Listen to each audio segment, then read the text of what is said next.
Dalam video yang lepas, cikgu sudah tunjuk macam mana untuk kita mencari nilai A, nilai B dan nilai C. Dalam video kali ini, cikgu akan ajar bagaimana untuk kita mencari punca bagi persamaan kuadratik dengan menggunakan kalkulator sahaja. Pertama sekali, sediakan kalkulator anda. Ini cikgu guna adalah jenama Classwiz. Mula-mula sekali yang kita perlu tekan adalah on, diikuti oleh menu.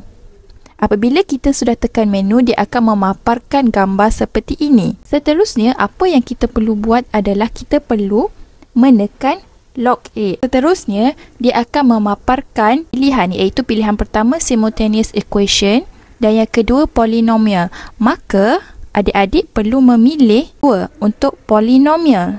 Apabila kita sudah tekan polinomial, dia akan memaparkan pilihan degree di antara 2 hingga 4. Maka kita perlu memilih 2 sekali lagi untuk degree 2 lah. Dan seterusnya dia akan memaparkan gambar rajah bentuk am bagi persamaan kuadratik. Apakah bentuk am itu? Iaitu AX kuasa 2 tambah BX tambah C.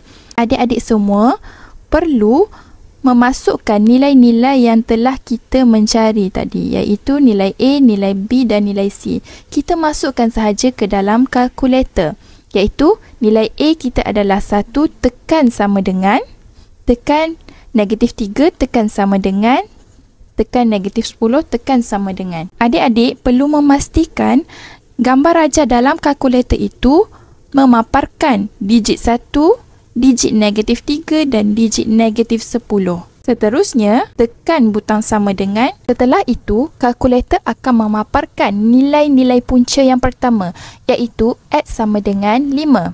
X1 ialah 5. Yang kedua, tekan sama dengan lagi, dia akan memaparkan punca yang kedua, iaitu X2 ialah negatif 2. Apabila dia berada dalam kurungan, maka tanda positif negatif akan berubah.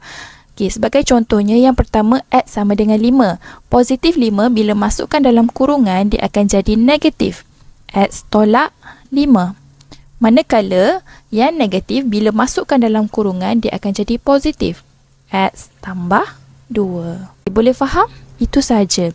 Kalau suka video ni, jangan lupa like, komen dan share.